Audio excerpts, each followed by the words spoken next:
All right, well, thanks again for joining boberdoo on today's product demonstration of our lead and call distribution system. So a couple housekeeping items before we get started. I'm going to be muting the attendees just so the call quality stays good. But if you do have questions as we're going through it, feel free to Skype them across the instant message. Tyler from our office is going to be collecting those, and then we'll cover them after I get through the walkthrough. So we're going to cover things at a fairly high level. As the old saying goes, you can please some of the people all the time and all the people some of the time, but not all of the people all the time.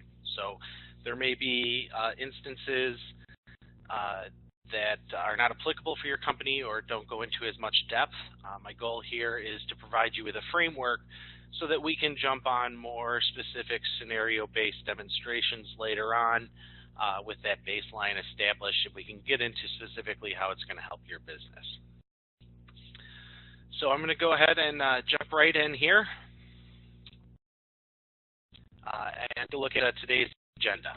So the first things we're going to cover are defining the marketing activity that you're bringing to the boberdoo system. Then we'll look at tracking and segmenting those incoming leads. Then we'll take a look at the routing logic and distribution to the buyers called partners in this demo system.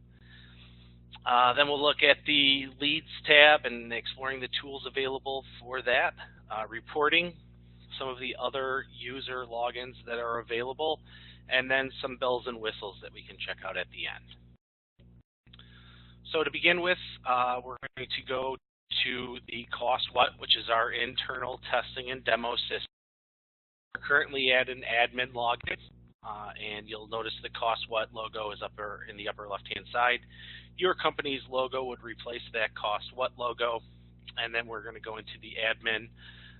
Just a note, we have unlimited logins with the distribution system for lead sellers, for lead buyers, for sales reps, people that sell leads for you, and then varying levels of permissions for administrators so that you can display only that relevant information to the appropriate party.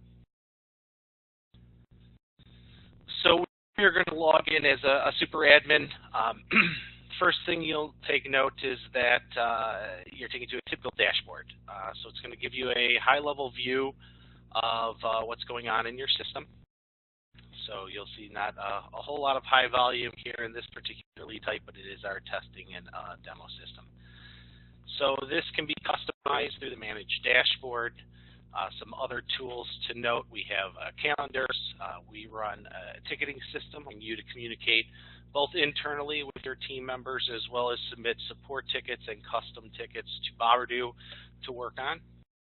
There are custom themes available, and so we have these defaults here, building more so that you can further differentiate your system and the look and feel. So again, to point number one in the demo is what marketing activity are you bringing into the system? So that is going to take us to settings and lead types. And so you'll see a big list of a lot of different lead types that we've built over the years in our demo system. So one of the important points is that you define the fields that make up a given lead type. We build that and place it into your system. So you have the ability to determine what fields you want to be optional, what fields are required, and what fields you want to be able to make a business decision on. And then the system, as we're all here, goes beyond just the web lead routing and also can route inbound calls through a boberdoo number. And then really that can be expanded into, that process can be expanded into even something like charging on a CPC or per click basis. So those things can be built specifically for your system as you define them. Let's just bear with me here real quick.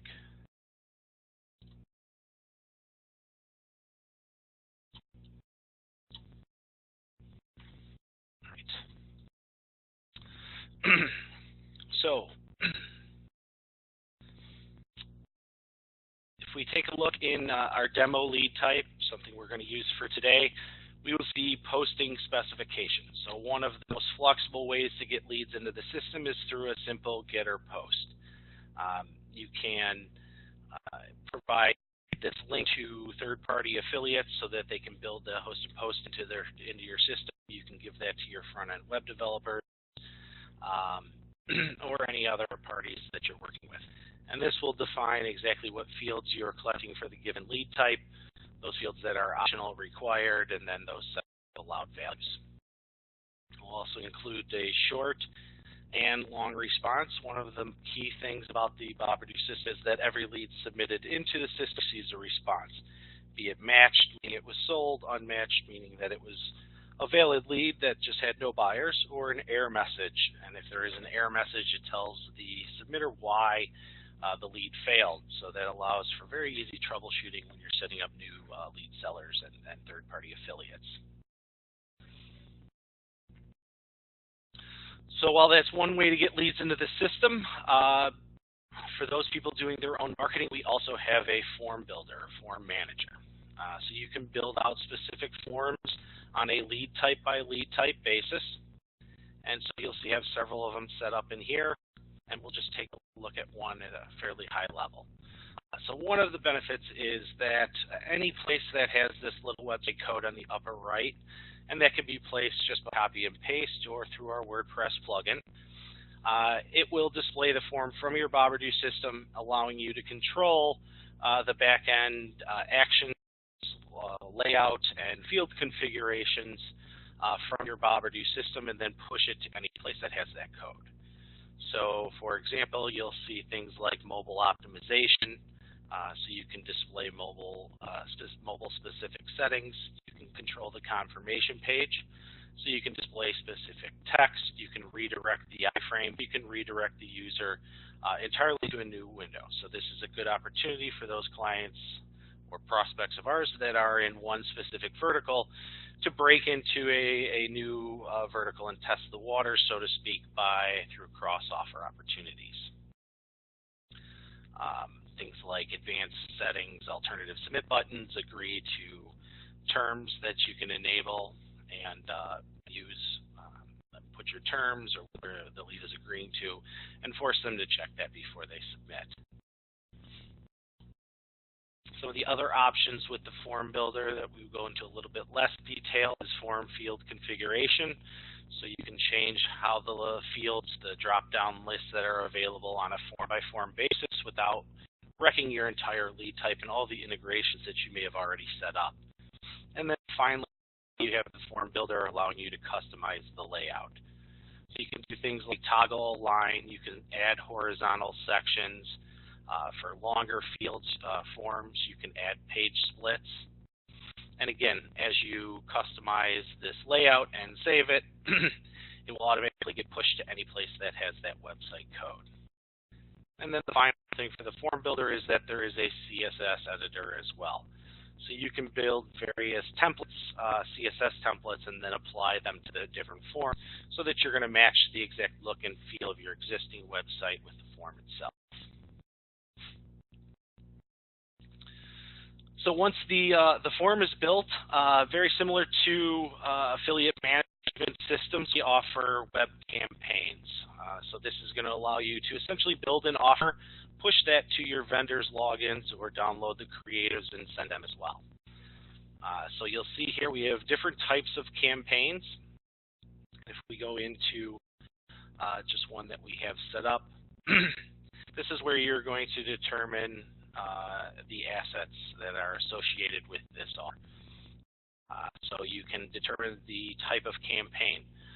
So this both in terms of what is recorded in their vendor login as well as when the pixel is fired from the system. So you can pay on all leads or you can pay only on sold leads. You can do revenue splits with a vendor.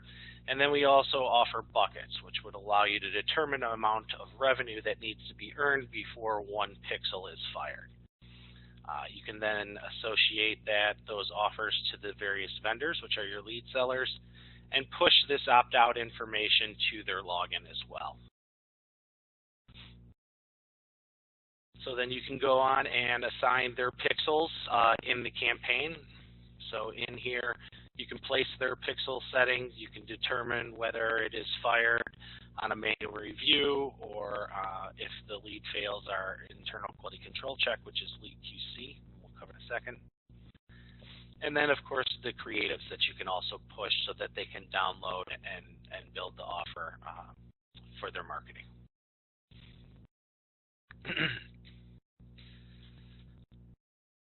So once the web campaigns are set up, those will be the different ways to get web leads into the system. But as we mentioned earlier, you can route incoming calls with some of the same flexibility and business rules as the web leads. So very similar to setting up a web campaign, we have a phone routing tab that allows you to build your own phone campaigns and then control the actions when a call in from that specific phone number. So we have a self-ordering system built in, meaning that you can come here, order numbers, assign defaults. You can do things like enable a caller ID check or enable duplicity checks, which will allow you to, for those people that are doing calls and have an issue with the same lead calling in multiple times and having to do a reconciliation at the end of the reporting period, the duplicity check will recognize that it is the same lead and route that back to the original call buyer as a continuation of the original call as opposed to dealing with it as a new lead or call. So again, you can create and manage your own web campaigns. If we go into one that we already have set up, you'll see default numbers where the call would go should no buyers be available. Some of those checks that we discussed. There is also a JavaScript code for those people that are marketing a phone number only on their landing page. Placing this JavaScript instead of the actual phone number will look into your boberdoo system to make sure that you have a call buyer both for that time of day, geographic location, and campaign to make sure that there's an available buyer before that phone number is displayed. Otherwise, it just displays a transparent image. So those people that only sell calls during business hours or prime hours, this is a good way to still allow a lead to submit a web lead and for you to be able to earn some revenue from that lead as opposed to calling in at, say, 1 o'clock in the morning when there's no available buyers.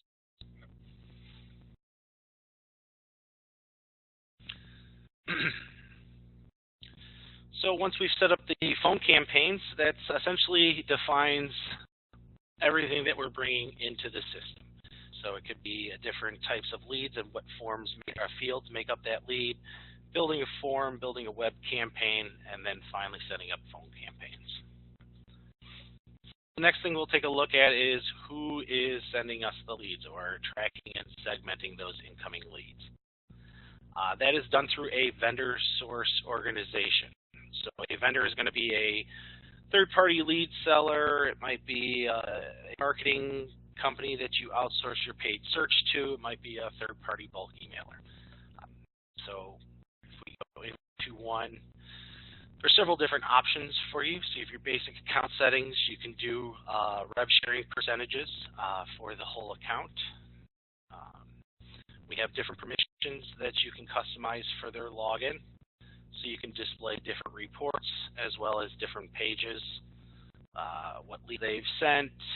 You can push your suppression files to them. There's the host and post manager, which is essentially the form builder sent to the vendor's login.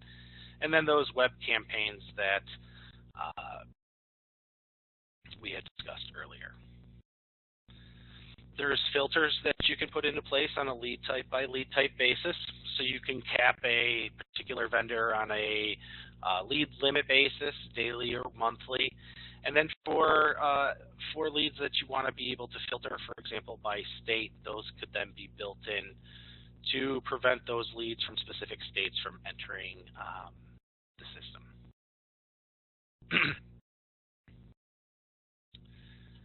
We also have some advanced settings allowing you to further customize what is seen or not seen by your vendor's login. So once the vendor is set up, the next level of organization is source settings. So source is an important variable because it not only tells you where the lead came from, but it also tells the system what actions to take when a lead comes in from a particular source. And just bear with me here.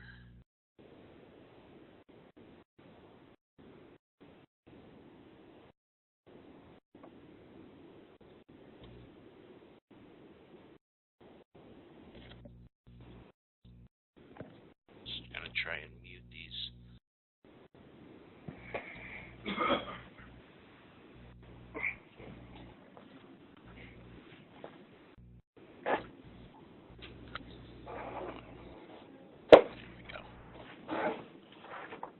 Can we still hear me? All right. Sorry about that. Just wanted to make sure everybody could still hear me. So back onto these source settings. One important thing is that while one vendor can have multiple sources, each source can only have one vendor so that you don't run into risk in paying two different vendors for the same lead. For example, you might have an affiliate network and put up a paid search only offer that you're willing to pay $20 for, and then a display offer that you're only willing to pay $10 for example. This is going to allow you to segment those different types of traffic and then associate different costs and different actions. So at a high level here, you can see the sources are associated with different vendors. We have a manual review check, our lead QC, which is our optional scoring. We'll cover in a minute. You can assign specific costs on a per lead or per call basis. How many partners the lead is sold. So in the case of web leads, you can sell leads non-exclusively and exclusively through the same lead type. And if you go into a particular source, you'll see there are about 30 different switches that can all be utilized to accept traffic from your lead sellers or vendors. So this is going to give you a lot of flexibility in dealing with those third party, giving you more leads that you're able to bring into your system. So we won't cover all of them. Some of them revolve around ping posts.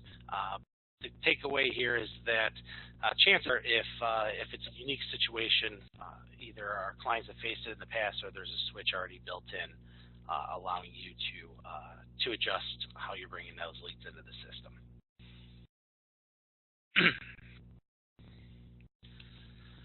So that allows us to define, again, the vendor and source so that you know exactly who sent the leads and what actions the system should take when a lead from particular sources come in.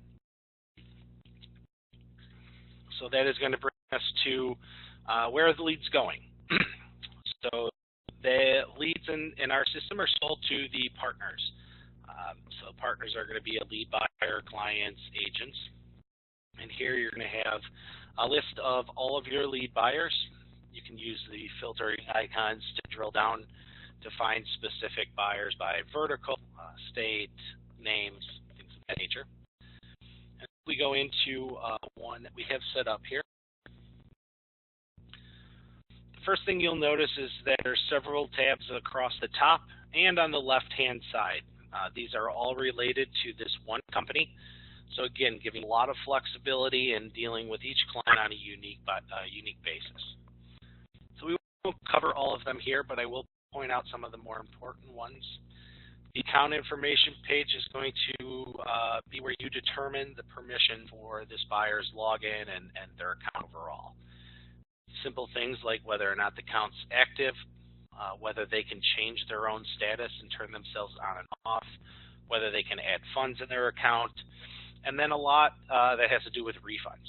So refunds are handled in a variety of different ways by our clients, from bulk refunds to automatic approvals to a personal favorite of mine, which is instituting a refund percentage limit on a percentage basis over a period of time, so that you don't run the risk of a guy requesting refunds on 90% of their leads.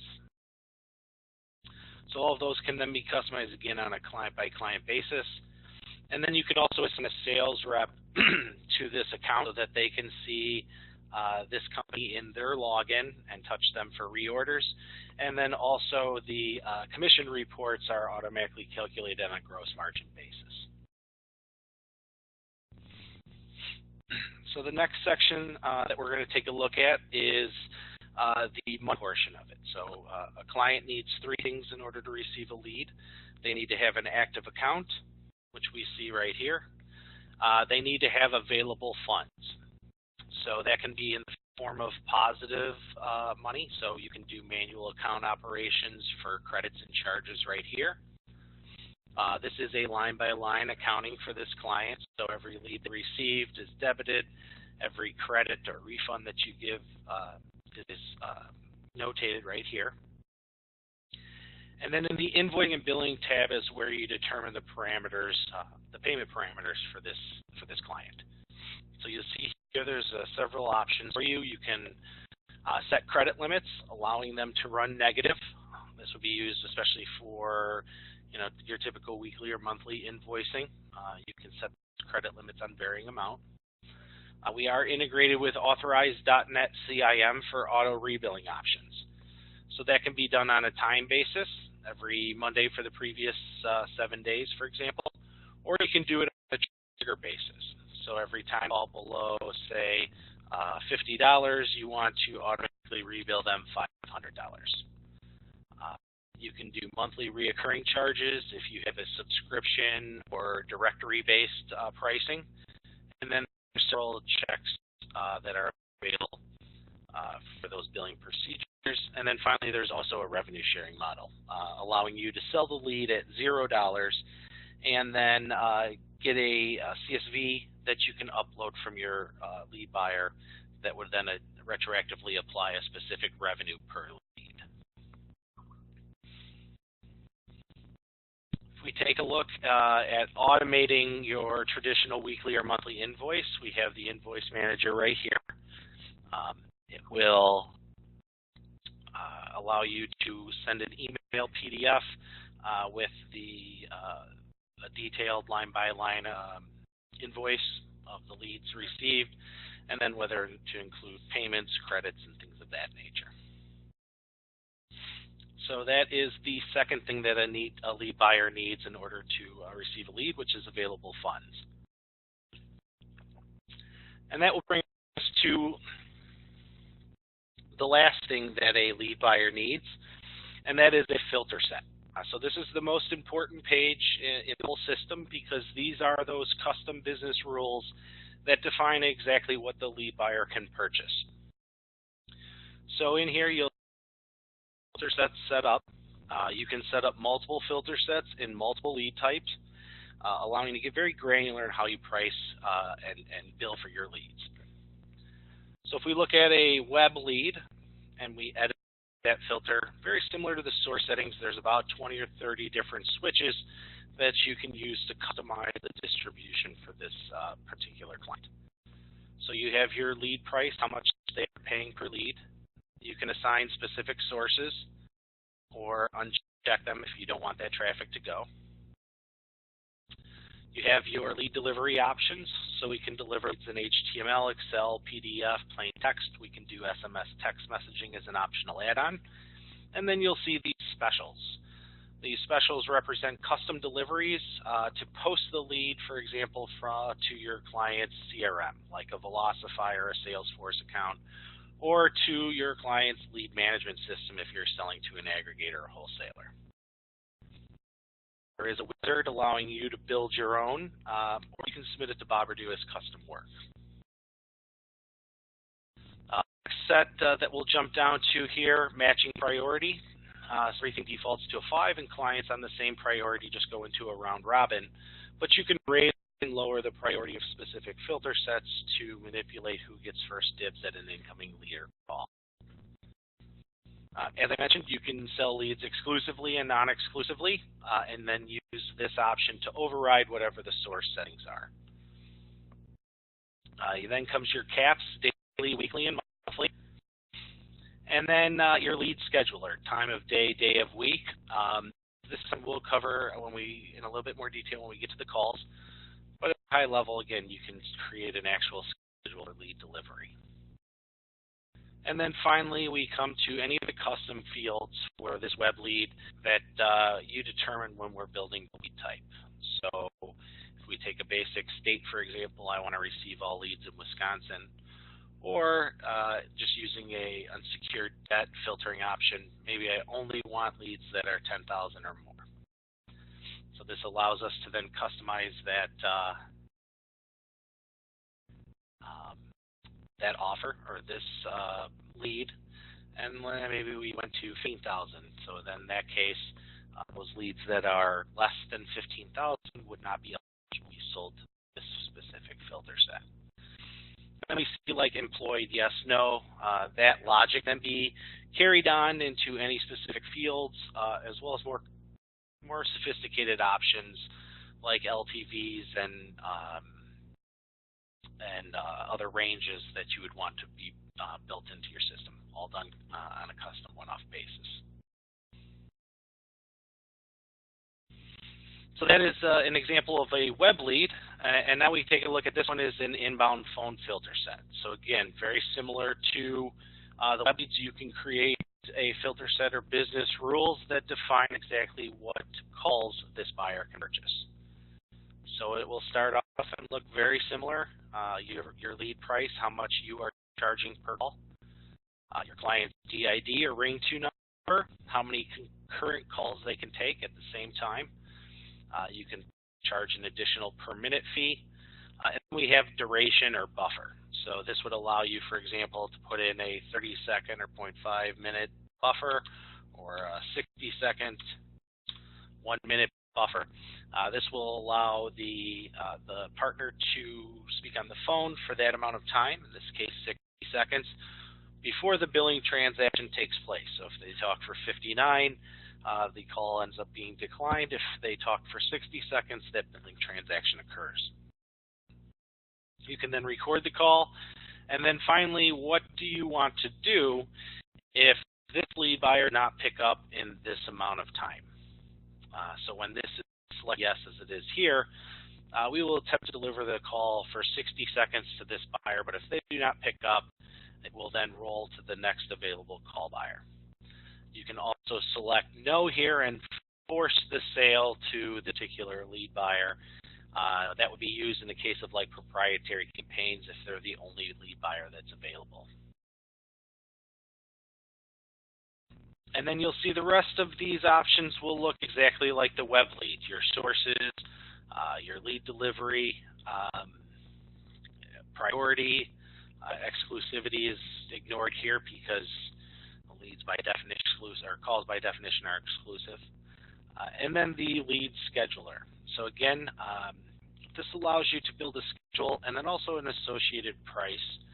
So for example, very common would be a weekday and a weekend setup. So if we set this up here, if you use 0, it's just going to use the price from the beginning of the filter set, in this case $20, but maybe they only want to pay, or they're only willing to pay $10 on Saturday and Sunday. You can then build all of that out in the filter set. When it comes to routing calls, you can route according to area code, the incoming area code. You can generate a list of area codes by state. You can plug in your own. There's also magic strings that are available. You can also route by the state itself in the case of US campaigns. And then the zip filter option down here is an example of a IVR that we can build for your particular phone campaigns.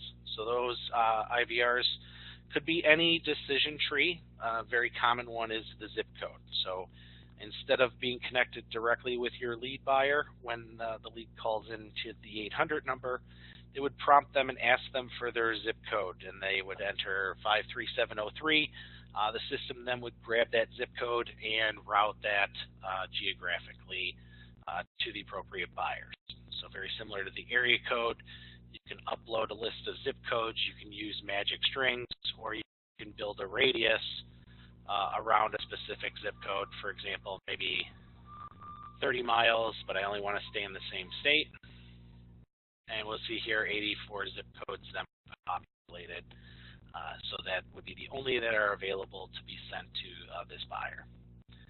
And then finally we have campaigns. So you can then, just like with the web campaigns, you can select which ones are able to send calls to this particular buyer. One note here is that this is currently configured only for U.S. calls, but we can route calls internationally, meaning that you can generate a call from any country in the U.S. and route that to any other buyer in any other country. So the pricing is going to vary on those depending on the country codes and things of that nature, but that functionality is built into this system out of the box.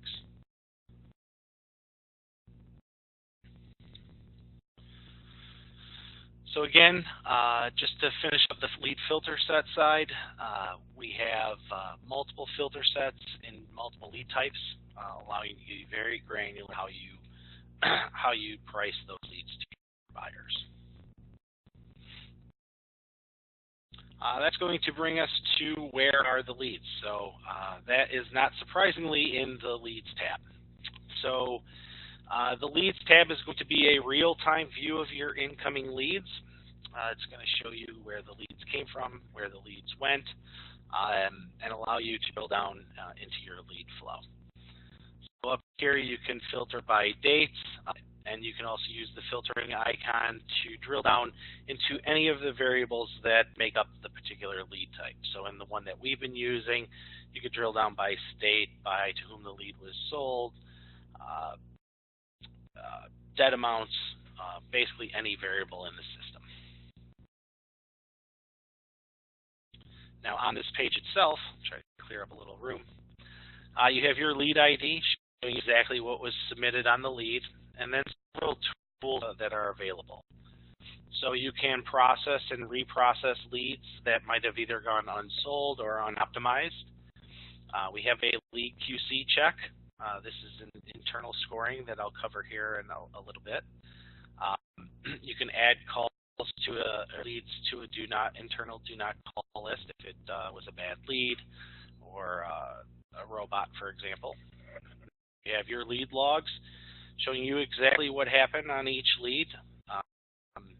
It can range from something as simple as the lead was submitted, we delivered the lead details in an HTML, and we see here, going back to those web campaigns, that it's fired a specific pixel based off of that submission.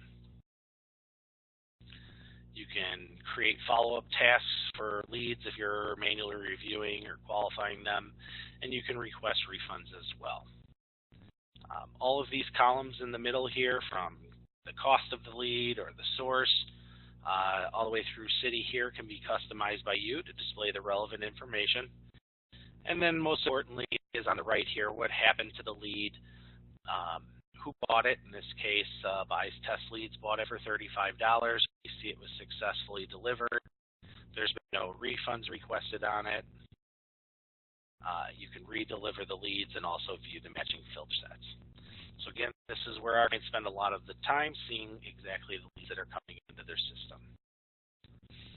Now that was for the web demo lead type. And if we look at inbound phone routing, we see that it looks very similar. Again, all of these columns here through campaign name, essentially, state are the exact same as the web leads. And then you have the addition of the campaign, total duration. So this is going to be how long the call lasted. And then again on the right, the disposition. Who purchased the lead, how much. In this case, no matching partners found, so the lead went unmatched. And then the phone services tab, allowing you to listen to the call recording for each of those calls for quality assurance purposes. I'm going to make a little detour in the home improvement lead type just to show you an example of our lead QC. So when they light up, that means that they were checked. And if we look at a failure result, we'll see that the system scores the lead off the data points submitted, and then comes up with an overall score that is either then rejected or accepted. So if it's accepted, it just follows your normal distribution rules. but in this case, it's rejected, meaning that it's held for manual review by you internally, and then you have the ability to approve it and process it or decline it. So you can see here we do a reverse phone, a reverse IP, reverse address lookups. So 555 caused this number to fail. We also do an MX record check, and then we have an internal bad words list and do not call list that are also checked. And then finally, we check the name to make sure both of them are found in the U.S. Census.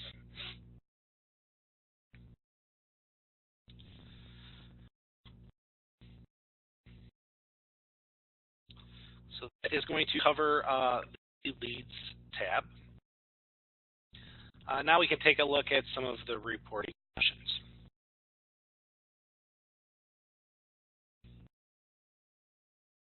So in our report section, again, you'll notice on the left-hand side the different lead types. There are different ones that are unique for each lead type, be it inbound phone, a regular real-time distribution, aged leads, or even ping post. And there are about 50 standard reports per lead type. So you'll see things like leads by source, leads by partner, profit report broken down several different ways. So maybe we take a look at a profit report by partner. And we see here that today bought only one lead. Maybe if we look for a longer reporting period, we'll see more. So then we see here we've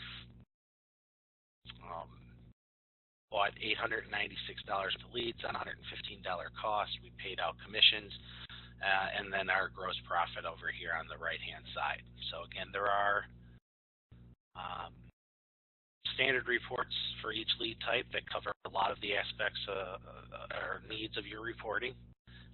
And then you'll see like inbound phone, for example, is going to have ones for billable minutes, leads by hour, leads by state, so that, again, you can drill down and research your lead flow in more detail. That does not cover everybody's needs. We have a lot of clients that require us to build custom reports. So that can be done on a one-off basis for you. It's just a simple matter of defining the headers. We build it and place it into your system so that you can run them on demand. And then we have the time report section for those that want to automate the report creation. So if we go back into the lead type that we've been using, we see here we have one that's already set up. And the options are available. So you have all of your reports. You can determine the reporting period.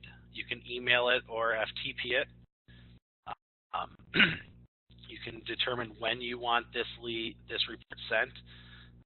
Maybe every Monday, every day, only once a month. And then, in addition to when, there are magic strings that are available, which allow you to determine to whom the leads are going to be sent and only send their portion of that activity. So in the case of, let's call it a lead sales by partner report, you can then send the specific lead sales per partner or per buyer to only them all through this same single report.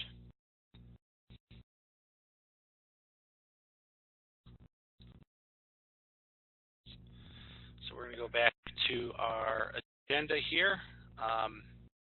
Take a look at a quick look at the other logins in the system. So as I mentioned before, you have levels of permissions for administrators, but we also have logins for lead sellers and lead buyers.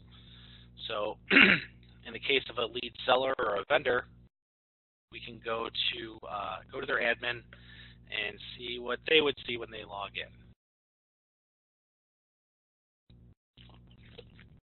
So here you can see a breakdown of their activity, showing a high-level view of their inbound leads over time. So in this case, the demo lead type.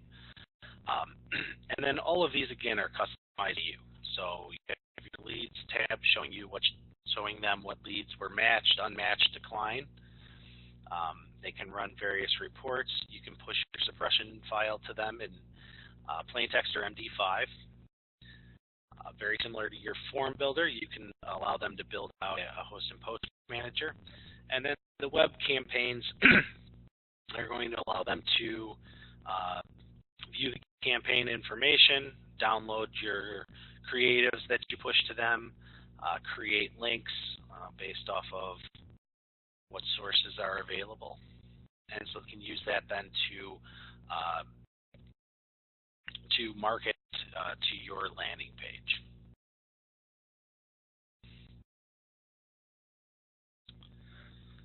So that's the lead seller login. I'm going to go back down to partners and check out the lead buyers login. So clients that have their own CRM like a Velocify or Salesforce account probably don't use the lead buyer login a lot, but for those people that are selling directly to agents or contractors, this is this is a tool that you can offer as a value add to your lead buyers. So it's going to look very similar to your admin login. They see a high-level widget. They can log in, view their leads that they've received over time in each lead type. Built into each lead is some basic CRM functionality, so they can make notes on calls or emails. They can change their status and walk them through from close won to closed loss. All of that gets recorded in the activities center and then updated on their status page so that they can drill down by their filtering options and work their leads more efficiently. More efficiently they can work leads, the more leads they buy from you, the happier everyone is. They can view their transaction settings. They can request refunds, again, if you allow it. So you would just determine the drop-down reasons that you want to allow for a refund, and then they could request them on a one-off basis. The settings tab, again, customizable by you, whether you want to allow them to turn their lead flow on and off, view or edit their filter sets. And then the add fund settings, again, is going to be dependent on the gateways that you set up. So you'll see here PayPal, Authorize.net, Pay Simple. You can push those gateways, allow them to come in and determine how much they want to buy. All of this then would API the transaction merchant account, so we do not participate. It's just an API. We could automatically credit to their balance so that they can purchase leads. We do have a cherry picker. This would allow you to push leads so that your buyers come here and select what we would refer to as an aged lead on a one-off basis. So they can come here, select, add those to their shopping cart, and then get the lead details sent to them automatically. So this allows you in the back end to age out those leads at different price points, display only partial information about the lead, not the contact info, obviously, to the buyers before they purchase the lead, so they can get essentially a preview of it. They can contact you directly, and then they also have a calendar that allows them to schedule tasks and events. So again, it is a basic login, but it is a nice value add. We do have clients that will use it as an upsell opportunity and charge, $25 a month for management, something along that lines. And so the last thing that we're going to come to are some of the bells and whistles. So down here in the tools and logs, it's a self-serve platform. So we try to be as transparent as possible and provide you with as much information as we can so that you can troubleshoot lead sellers, lead buyers, and dig into exactly what happened. So you have your various lead logs, lead failures, lead successes, to whom the leads were sold. We have system logs. We have lead rejects. So again, this would allow you to take a look at all of the leads that were attempted to but did not make it, and see why. We have an internal bad words and do not call list. So a bad words filter would allow you to capture and hold any of those leads that commonly curse words, spam, things of that nature, and prevent that from being distributed to your buyers. And very similarly with the do not call list, you can upload those. So this, I want to stress, is an internal do not call list. It is not hooked up with any state or federal databases. It's just something that you can internally manage. So we're almost done here. We're going to finish up where we started in the settings tab. So we do have a full suite of APIs available. There are about 50 of them built standard into your system. Things for creating new partners, creating new vendors, filter sets, getting lead details that can be used to push and pull information to and from the system. This is also another example of customization that we do for our buyers, so or for our clients, where we can build APIs based off of your specific needs. And then lastly, we're going to finish up in the notification manager. So this is built around trigger events. There are about 50 of them that are built into your system. Some of them are meant for internal distribution, new client sign up, refund requests, things of that nature. And then some of them can be used for things like auto responding to a lead. So if we take the event new lead matched and we go to the back end of this, we can then determine to whom this email is sent. So partners, sales reps, vendors, leads. And then each notification has a magic string that you can use to build off of. So this one particularly would auto-respond to the lead with their dynamic matching part information. So this would show them exactly who's buying the lead so that they know who's going to be contacting them to service their request. Probably don't have to mention this, but it is also a good opportunity for a cross-offer. So it's an HTML editor, meaning you could build a banner ad just like Amazon.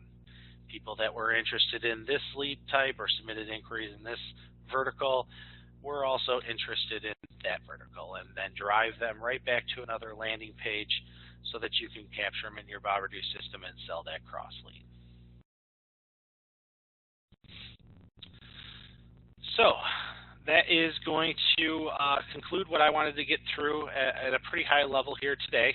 I think now is a good time to open it up for any questions. I'll just say again, I wanted to cover things at a fairly broad basis so that we can get that out of the way and have conversations on how the system would specifically address your business's needs at the appropriate time. So I probably have to take you off of mute.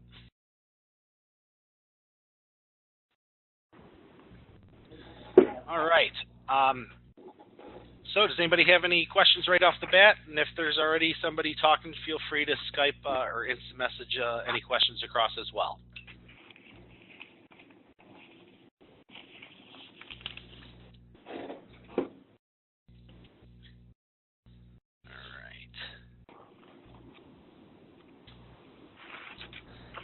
So the question is it okay to ask ABT pricing? About pricing. I'm not the sharpest tool in the shed. So we do have standard pricing.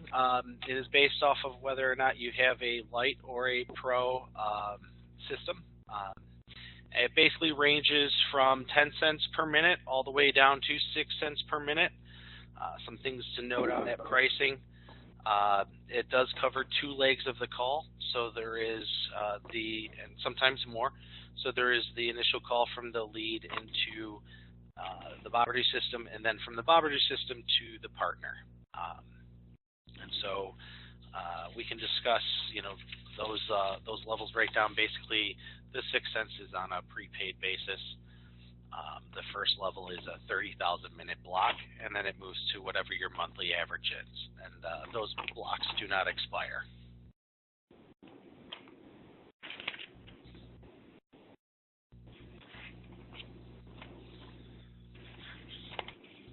What other questions can I answer?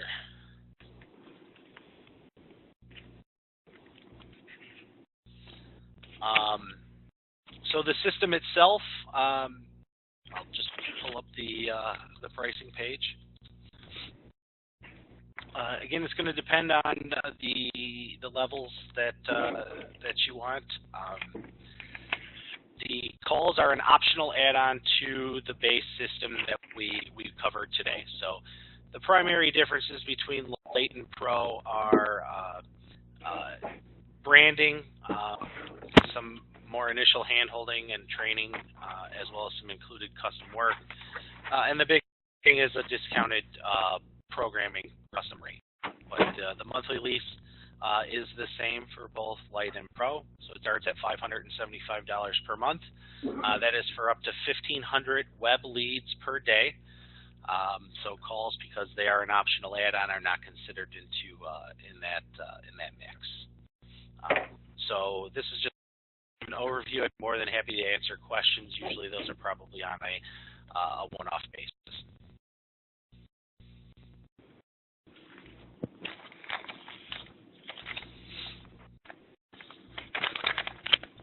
Who do you consider your competitors? Well, we compete with different clients or different products on different levels. Most of the people that offer both web leads and calls are through some sort of partnership. I think one of the primary advantages is that with the boberdoo system is that your web leads and calls follow that same routing logic, so that there's very rarely discrepancies in between the billing processes. They are using those same. That being said, we compete with like Cake and ClickPoint on the web lead routing and distribution, although I would say, especially when you get into ping post and non-exclusive leads, that one, we have more sophisticated customization options that are available. Little plug here, Friday I'll be giving a very similar demo, but focusing more on the ping post aspects of things. So depending on your verticals, we can do shared legs, we can do scenarios to make sure you're maximizing your revenue per lead, things of that nature. On the calls, ring revenue, there are a plethora of call tracking softwares that are popping up. I would say just kind of a note on that is that oftentimes one large client that might not pay their bills, which is an unfortunate reality in the lead industry, could send those companies right out of business. But it also lacks the routing options as opposed to just a call forwarding. So if you're selling, if you're running a more generic vertical, generating a call in a specific, that could be in one of many places, it could be sold to many different clients, that's where those business rules and the filter sets really shine. Do your reports allow you to kind of attribute web data back to sources like successful leads and things like that? Could you repeat that question? Sorry. Sure.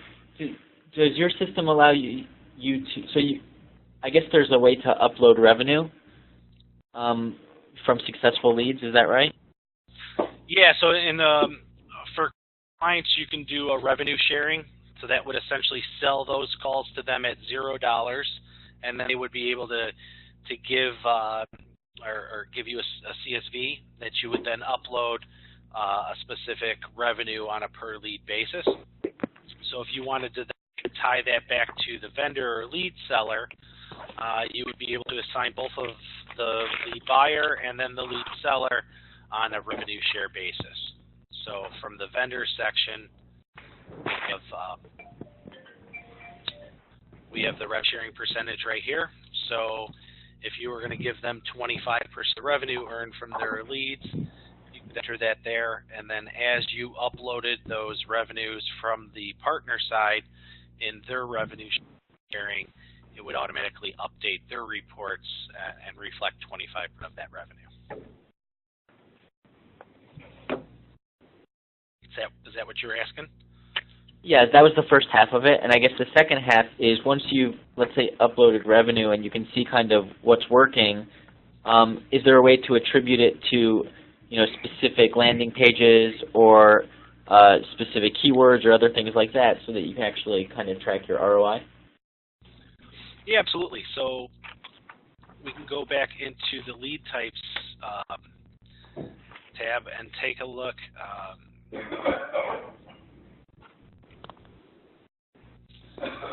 So in the posting specs, you'll see here we have some internal fields like source, landing pages, variable, sub-ID, and sub-ID. Those can be carried, that logic can be carried along. We can build in UTM term, UTM content, source, and so on, so that you can bring in that data with the web lead submission and then run either custom or standard reports depending on what variables you're using. So there's pub ID and sub ID standard reports. If you were to bring in the UTM terms, we'd probably build a custom report so that you can tease out that information. Okay, thank you. Sure.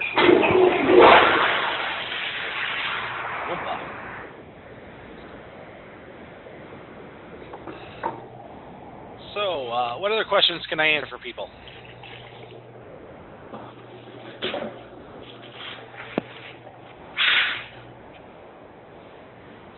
Well, all right. Well, I don't want to take up too much more of your time, so we will end this call. I thank you again for joining. I do hope that you have some time this Friday to check out the ping post options.